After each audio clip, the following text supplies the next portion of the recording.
샬롬, 한 주간을 마무리하고 주일을 준비하는 토요일 아침입니다. 이 토요일에도 넘치는 하나님의 사랑과 부활하신 주 예수 그리스도의 능력과 은혜 그리고 성령의 충만함이 함께하기를 기도하고 축복합니다. 함께 읽고 묵상할 말씀은 데살로니가 전서 4장 1절부터 8절 말씀입니다. 제가 읽어봅니다.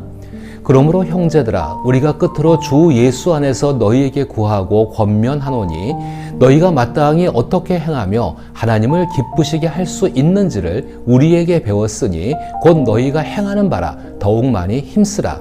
우리가 주 예수로 말미암아 너희에게 무슨 명령으로 준 것을 너희가 아느니라. 하나님의 뜻은 이것이니 너희의 거룩함이라 곧 음란을 버리고 각각 거룩함과 존귀함으로 자기의 아내 대할 줄을 알고 하나님을 모르는 이방인과 같이 세욕을 따르지 말고 이 일의 분수를 넘어서 형제를 해하지 말라. 이는 우리가 너희에게 미리 말하고 증언한 것과 같이 이 모든 일에 주께서 신원하여 주심이라. 하나님이 우리를 부르심은 부정하게 하심이 아니요 거룩하게 하심이니 그러므로 저버리는 자는 사람을 저버림이 아니요 너희에게 그의 성령을 주신 하나님을 저버림이니라. 아멘. 저는 오늘 이 말씀을 통하여서 거룩한 삶에 대한 가르침을 생각해 보고자 합니다. 사도행전에서는 바울이 부활하신 예수님을 다메섹으로 가는 길에서 세 차례 만난 이야기가 나옵니다. 그런데 특히 강력한 통치자 아그리빠 앞에서 간증할 때는 바울이 사도행전 26장 14절의 말씀처럼 자신을 가시를 뒷발로 차는 고집센 짐승에 비유하여 표현합니다. 우리가 다 땅에 엎드려짐에 내가 소리를 들으니 히브리 말로 이르되 사울아 사울아 내가 어찌하여 나를 박해하느냐 가시채를 뒷발질하기가 내게 고생이니라. 예를 들어 고집센 당나귀는 길들여지지 않으면 자신이 다칠 수 있다는 사실조차 모른 채 가시덤불을 향해 달려들곤 한다고 합니다. 이러한 경험을 가진 바울은 데살로니가 교인들에게도 고집센 당나귀를 떠올리며 오늘 본문을 전하고 있는 것 같습니다. 우리 몸은 소중한 나의 일부이며 마치 독자적인 의지를 가진 존재처럼 느껴질 때가 있습니다. 마치 크고 완고한 동물을 명령에 따라 움직이도록 훈련시키듯 우리 몸 역시 길들여져 순종하도록 단련이 필요합니다. 기수와 말이 완벽한 파트너십을 이루면 말은 기수의 의도를 이해하고 그에 따라 행동하며 기쁨과 자부심을 느낍니다. 이러한 관계는 한 사람 안에 성령이 내주하여 그 사람의 몸이 성령을 인식하고 희망과 기대 속에서 순종하는 완벽한 파트너십을 보여주는 것과 같다고 할 수 있습니다. 데살로니가 교인들은 바울과 그의 동료들이 전한 복음을 듣고 하나님께서 기뻐하시는 삶으로 돌아섰습니다. 그러나 그들이 마주한 현실적인 문제들은 매우 강력했습니다. 데살로니가 교인들은 성과 돈 그리고 죽음과 같은 실제적인 문제들에 대해 스스로를 다스려야 했습니다. 거룩한 삶을 살기 위해서는 주님의 명령과 하나님의 임재, 성령의 능력에 의지하여 하나님께서 기뻐하시는 그리스도 예수의 모습을 닮아가야 합니다. 이를 위해 바울은 데살로니가 교회의 일상생활을 인도할 기본 원칙들을 이미 제시했습니다. 바울이 이미 전한 이 원칙들은 모든 교회에 공통되는 근본적인 지침의 일부이며 데살로니가 그리스도인들은 이를 지키기 위해 최선을 다하고 있었습니다. 그러나 이 일은 멈출 수 없는 지속적인 과정이기에 바울은 편지를 통해 그들을 격려하고 있는 것입니다. 우리는 왜 하나님께서 기뻐하시는 예수님을 닮아가는 삶을 살기 위해 끊임없이 노력해야 할까요? 주님의 명령인 말씀과 하나님의 임재 그리고 성령의 능력을 의지하여 왜 우리의 육체적인 삶을 예수님의 모습으로 변화시켜야 할까요? 여기에는 우리의 마음과 생각과 정신도 포함되어져 있습니다. 어떤 사람들은 하나님께서 우리가 아무리 최선을 다해도 결코 만족하지 않으시는 분이라고 생각하기도 합니다. 즉 우리가 무엇을 하든 하나님을 기쁘시게 할 수 없다고 믿고 있는 것이지요. 아마도 그런 사람들은 자라면서 부모님이나 선생님을 기쁘게 해드리기 어려웠던 경험이 과거에 있었을 것이라 생각됩니다. 반면 또 다른 사람들은 우리가 행위로는 의롭게 될 수 없다는 사실에 불안해하며 심지어 그리스도인 안에 성령님이 내주하심에도 불구하고 하나님을 기쁘시게 할 수 없다고 생각합니다. 이 두 가지 생각은 마치 동면의 양면과 같습니다. 어쨌든 결론은 잘못되어져 있습니다. 하나님은 우리가 진정으로 자신의 형상을 닮은 사람이 되기를 간절히 원하십니다.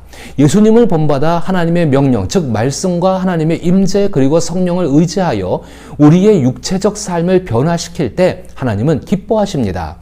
이는 쾌활하고 책임감 있는 가족의 일원이 된 어린아이를 바라보며 지혜롭고 너그러운 부모가 기뻐하는 모습과 같습니다. 특히 몸을 사용하는 측면에서 자녀들을 향한 하나님의 기대를 한마디로 표현하자면 거룩함입니다. 사람들은 흔히 거룩함을 소극적인 특성, 즉 도덕적 결함이 없는 상태로만 생각하곤 합니다.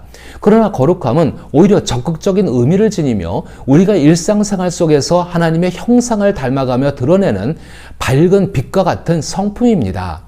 오늘 함께 읽은 본문에도 거룩함이라는 단어가 3차례나 등장합니다. 특히 7절에서는 하나님이 우리를 부르심은 부정하게 하심이 아니요 거룩하게 하심이니라고 부르심의 목적을 분명히 밝히고 있습니다.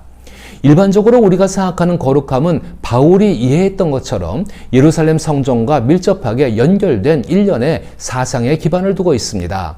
만약 우리가 하나님의 임재 안에 머물기 위해 성전에 간다면 거룩함은 반드시 지켜야 할 필수 조건입니다. 특별한 정결의식이 규정되어 있으며 우리는 반드시 완전한 성결한 상태로 살아계신 하나님, 즉 절대적이고 궁극적으로 거룩하신 분 앞에 나아가야 한다는 것입니다. 물론 바울은 예수님의 죽음이 하나님의 백성들을 모든 죄에서 깨끗하게 했다는 사실을 믿고 있습니다. 이제 하나님의 성령께서 그리스도인들 안에 내주하시며 개인과 공동체로서 그리스도인들은 하나님이 거하시는 새로운 성전이 되었습니다. 따라서 그리스도인들은 마치 예루살렘 성전에 지속적으로 머무는 것처럼 삶의 모든 부분이 거룩함으로 채워져야 합니다. 이러한 거룩함과 관련하여 중요한 관심사 중 하나는 성의 영역입니다. 현대사회에서 성적 욕망, 성적 취향, 성행위가 도덕적 무질서 상태로 변질되고 있는 것은 분명한 사실입니다.